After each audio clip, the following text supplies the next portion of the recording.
Have you ever wondered how the biggest, most world-changing ideas get their start? We're talking about the tech and companies that completely reshape our lives.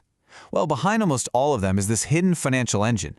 It's a world that operates totally outside the daily noise of the stock market, a place where huge risks are taken to back revolutionary ideas. Today, we're going to unlock that vault and see exactly how it all works. So let's just start with that question. Think about it. Before a company is a household name, before it ever goes public, where does that first crucial check come from? It's not your local bank, and it's not from your average stock market investor.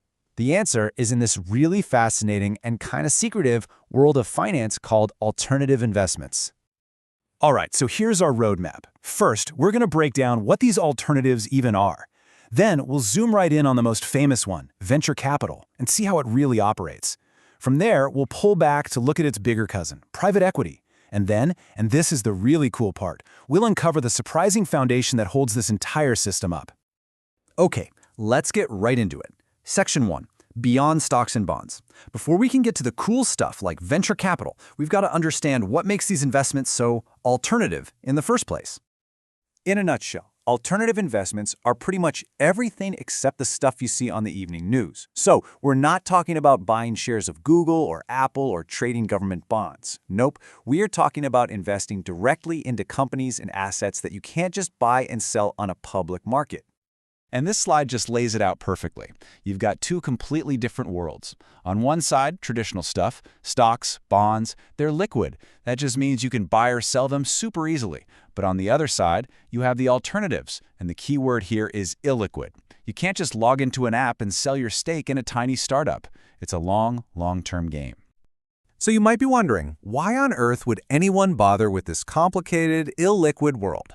Well, for the really big players, I'm talking pension funds, huge university endowments, it comes down to three things. First, they're hunting for way bigger returns than the public markets usually offer. Second, it's about diversification. Not putting all your eggs in one basket. And finally, and this is the big one, it's about getting a front row seat to the next potential game-changing company.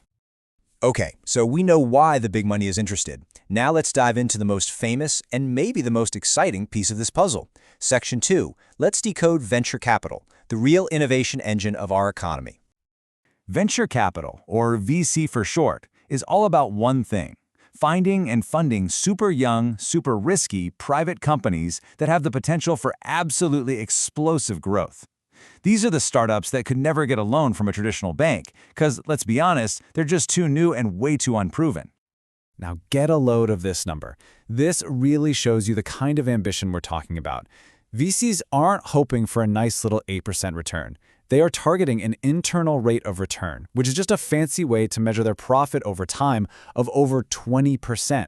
To even have a chance at returns like that, you can't play it safe. You have to take massive swings. And this quote just nails it. A VC fund doesn't succeed by having 10 pretty good investments. No way. It succeeds by having one monster home run. One investment that grows so huge, it pays back the entire fund and then some. They aren't just looking for good ideas. They are literally hunting for unicorns. So that brings us to Section 3, the venture capital playbook. How is this high-stakes game actually played? Let's break it down. The entire job basically boils down to this really simple three-step cycle.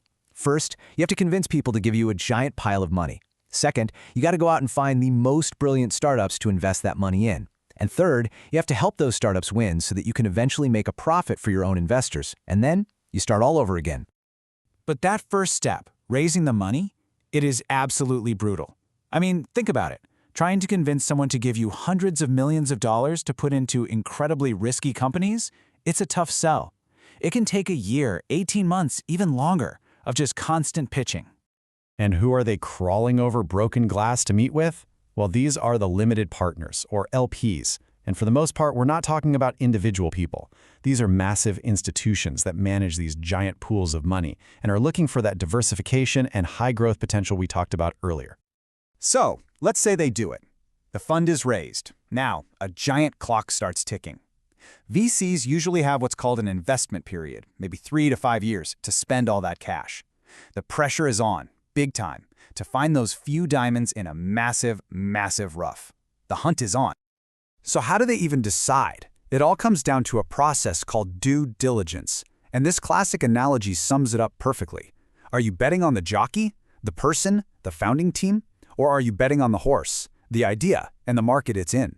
Of course, the absolute best investments have both, right? A brilliant, unstoppable team going after a huge market with a killer idea. Okay, so we've gone pretty deep on venture capital. But like we said at the beginning, VC is just one piece of a much bigger pie. So in Section 4, we're going to zoom back out and explore that broader universe, private equity, and a few other key financial tools that make this world go round. Now, this is a super important point to get.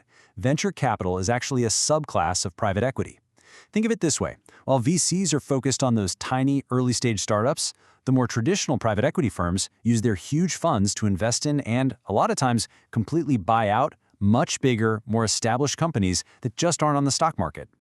And the world of alternative finance isn't just about buying and selling companies. It also includes some really clever ways to manage massive, expensive assets. And one of the biggest is leasing.